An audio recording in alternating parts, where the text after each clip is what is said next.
The Benin Empire was a pre-colonial empire located in what is now southern Nigeria. Its capital was Edo, now known as Benin City, Edo. It should not be confused with the modern-day country called Benin, formerly called Dahomey. The Benin Empire was one of the oldest and most highly developed states in the coastal hinterland of West Africa, dating perhaps to the 11th century CE, until it was annexed by the British Empire in 1897. The original people and founders of the Benin Empire, the Edo people, were initially ruled by the Ogusa dynasty, who called their land Igbodomigoda. The rulers or kings were commonly known as Ogusa. Igbodu, the first Ogusa, wielded much influence and gained popularity as a good ruler. He died after a long reign and was succeeded by Er, his eldest son. In the 12th century, a great palace intrigue and battle for power erupted between the warrior Crown Prince Ekeledahan, son of the last Ogusa, and his young paternal uncle. In anger over an oracle, Prince Ekeledahan left the royal court with his warriors. When his old father the Ogusa died, the Ogusa dynasty was ended as the people and royal kingmakers preferred their king's son as natural next in line to rule. The exiled Prince Ekeledahan died at Oton. Oronmiyan took up his abode in the palace built for him at Usama by the elders. Soon after his arrival he married a beautiful lady. Erenwinda, daughter of Osa Nego, was the 9th Enogi of Ego, by whom he had a son. After some years' residence here he called a meeting of the people, and renounced his office, remarking that the country was a land of vexation, Ilibinu, and that only a child born, trained and educated in the arts and mysteries of the land could reign over the people. He caused his son born to him by Erenwinda to be made king in his place, and returned to Yoruba land Ife. After some years in Ife, he left for Oyo, where he also left a son behind on leaving the place, and his son Ajikar ultimately became the first Alafin of Oyo of the present line, while Oronmiyan himself was reigning as Oni of Ife. Therefore, Oronmiyan of Ife, the father of Awukarai, the Oba of Benin, was also the father of Ajikar, the first Alafin of Oyo. Oni of Ife and Alif of Oyo is a Bini spoken language, or the king's title in southern Edo language. In Nigeria, Edo has the greatest and rich culture and most influence in West Africa and powerful king in Nigeria. By the 15th century, Edo as a system of protected settlements expanded into a thriving city-state. In the 15th century, the 12th Oba in line, Oba Uwe the Great, would expand the city-state to an empire. It was not until the 15th century, during the reign of Oba Uwe the Great, that the kingdom's administrative center, the city Ubinu, began to be known as Benin City by the Portuguese, and would later be adopted by the locals as well. Before then, due to the pronounced ethnic diversity at the kingdom's headquarters during the 15th century from the successes of Oba Uwe, the earlier name by a tribe of the Edos was colloquially spoken as Bini, by the mix of its Sekiri, Ezan, Ika, Ijoredo, Urhobo living together in the royal administrative center of the kingdom. The Portuguese would write this down as Benin City, though farther Edo clans, such as the Itsekiris and the Urhobo, still referred to the city as Ubini up till the late 19th century. As evidence implies, aside from Benin City, the system of rule of the Oba in his kingdom, even through the golden age of the kingdom, was still loosely based after the Ogusa dynasty, which was military and royal protection in exchange of use of resources and implementation of taxes paid to the royal administrative center. Language and culture was not enforced but remained heterogeneous and localized according to each group within the kingdom, though a local enogi was often appointed by the Oba for specified ethnic areas. Oral tradition. The first name of the Benin Empire, since its creation sometime in the first millennium CE, was Igbodomigoda, as called by its own inhabitants.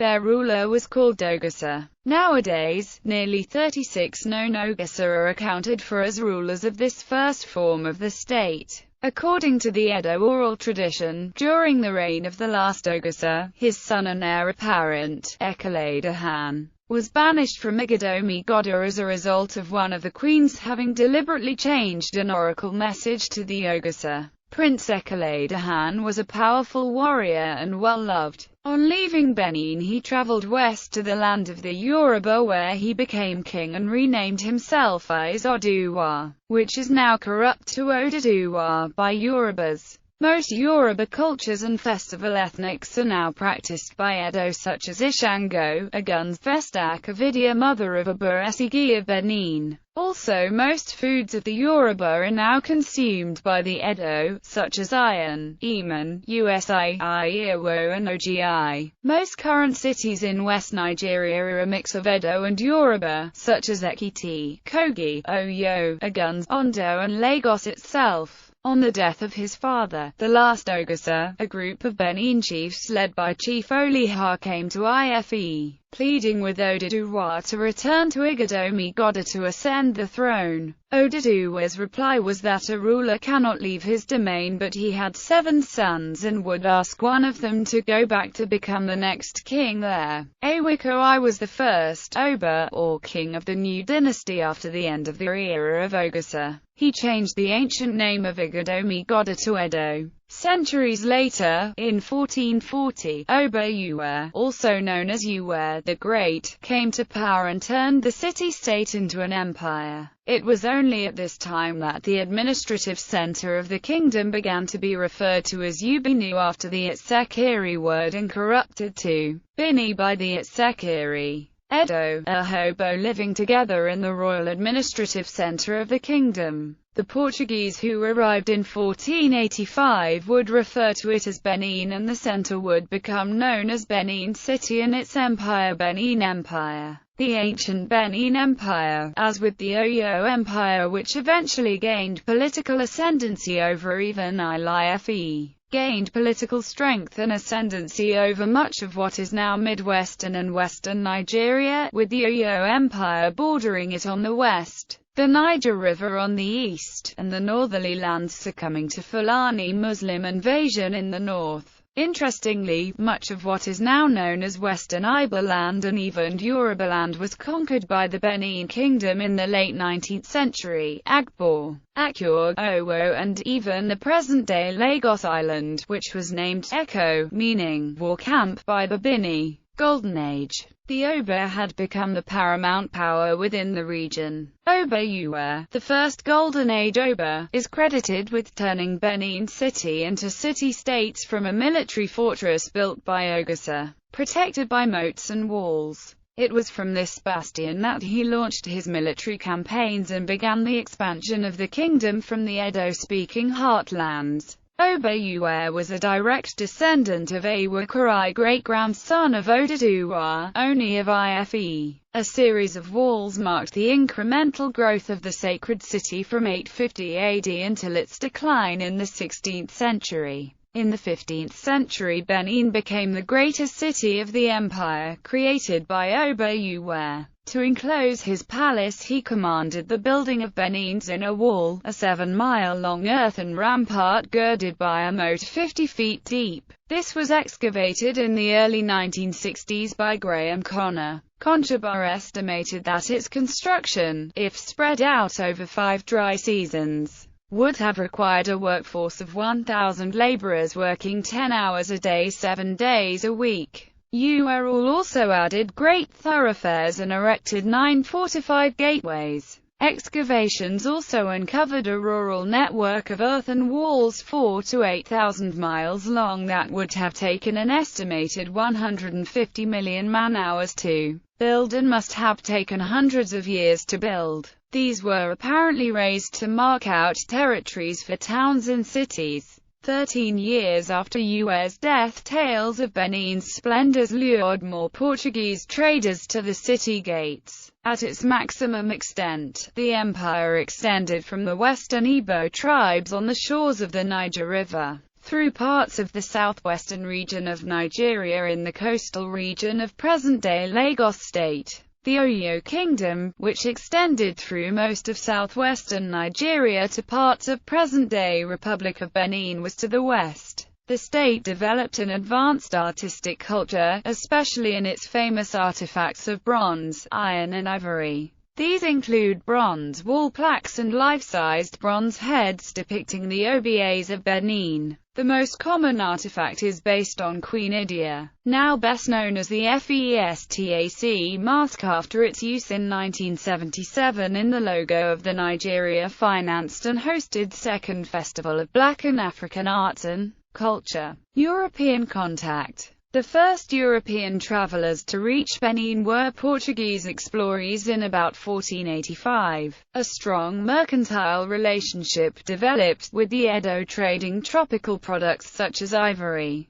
pepper and palm oil with the Portuguese for European goods such as manila and guns. In the early 16th century, the Oba sent an ambassador to Lisbon, and the King of Portugal sent Christian missionaries to Benin City. Some residents of Benin City could still speak Pidgin Portuguese in the late 19th century. The first English expedition to Benin was in 1553, and significant trading developed between England and Benin based on the export of ivory, palm oil and pepper. Visitors in the 16th and 17th centuries brought back to Europe tales of the Great Benin, a fabulous city of noble buildings, ruled over by a powerful king. However, the Oba began to suspect Britain of larger colonial designs and ceased communications with the British until the British expedition in 1896–97, when British troops captured, burned, and looted Benin City, which brought the Benin Empire to an end. A 17th-century Dutch engraving from Olfert Dappers, now Keurige Beschrijvingen der Afrikaanse Gewesten, published in Amsterdam in 1668, says,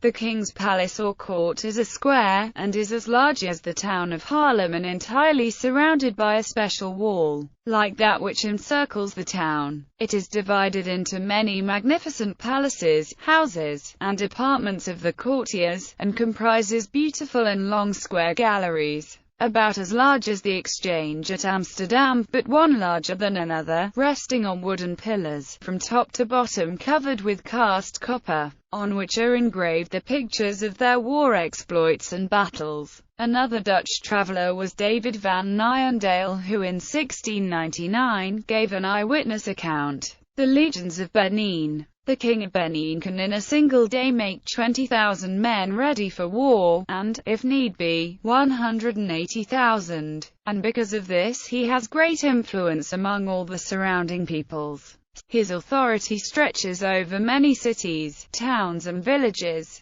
There is no king thereabouts who, in the possession of so many beautiful cities and towns, is his equal. Olfert Dapper, now Keurige Beschrijvingen der Afrikaanse Gewesten. 1668. The Kingdom of Benin offers a snapshot of a relatively well-organized and sophisticated African polity in operation before the major European colonial interlude. Military operations relied on a well-trained, disciplined force. At the head of the host stood the Oba of Benin. The monarch of the realm served as supreme military commander. Beneath him were subordinate generalissimos, the Ezimor, the ayers, and others who supervised a metropolitan regiment based in the capital, and a royal regiment made up of hand-picked warriors that also served as bodyguards. Benin's Queen Mother also retained her own regiment, the Queen's Own. The metropolitan and royal regiments were relatively stable semi-permanent or permanent formations. The village regiments provided the bulk of the fighting force and were mobilized as needed, sending contingents of warriors upon the command of the king and his generals.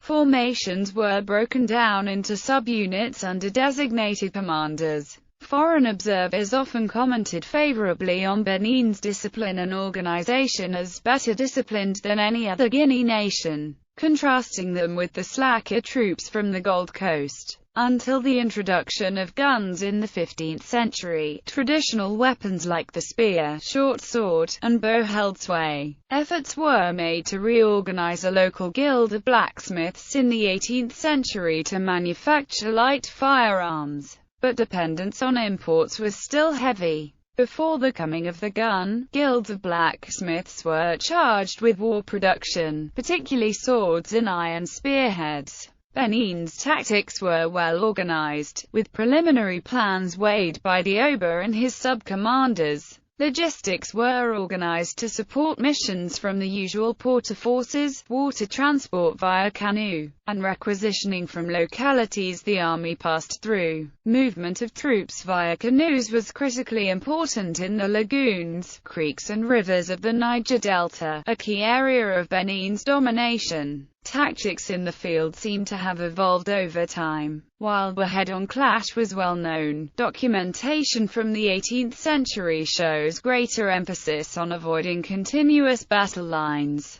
and more effort to encircle an enemy. Fortifications were important in the region, and numerous military campaigns fought by Benin's soldiers revolved around sieges. As noted above, Benin's military earthworks are the largest of such structures in the world, and Benin's rivals also built extensively. Barring a successful assault, most sieges were resolved by a strategy of attrition, slowly cutting off and starving out the enemy fortification until it capitulated. On occasion, however, European mercenaries were called on to aid with these sieges. In 1603–04, for example, European cannon helped batter and destroy the gates of a town near present-day Lagos, allowing 10,000 warriors of Benin to enter and conquer it. As payment, the Europeans received items, such as palm oil and bundles of pepper. The example of Benin shows the power of indigenous military systems, but also the role outside influences and new technologies brought to bear. This is a normal pattern among many nations and was to be reflected across Africa as the 19th century dawned.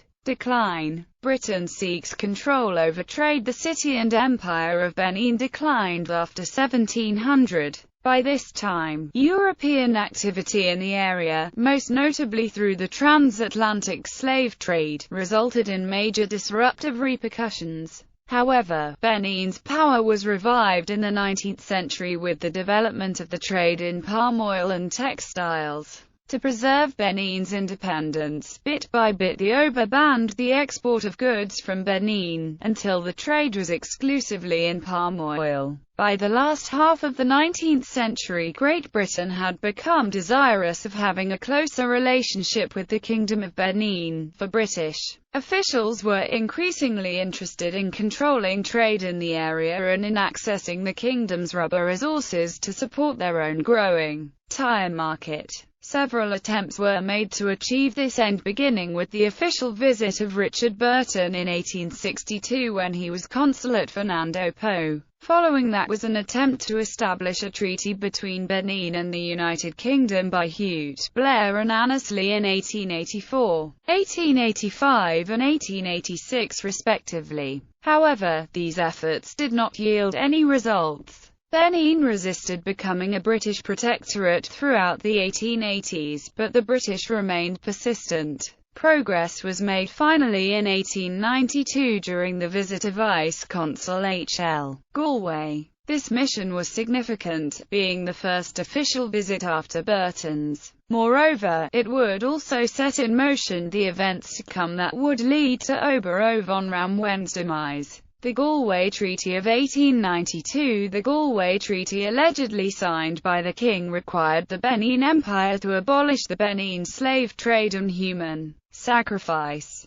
Despite the stories later told by Galway, there is today still some controversy on a number of points, most of all as to whether the Oba actually agreed to the terms of the treaty as Galway had claimed. First, At the time of his visit to Benin, the Oba could not welcome Galway or any other foreigners due to the observance of the traditional Eid festival, which prohibited the presence of any non-native persons during the ritual season. Also, even though Galway claimed the king and his chiefs were willing to sign the treaty, it was common knowledge that Oba Ovon Ramwen was not in the habit of signing one-sided treaties. The treaty reads, Her Majesty the Queen of Great Britain and Ireland, Empress of India, in compliance with the request of the King of Benin, hereby extend to him and the territory under his authority and jurisdiction, her gracious favour and protection. The treaty also states, the King of Benin agrees and promises to refrain from entering into any correspondence,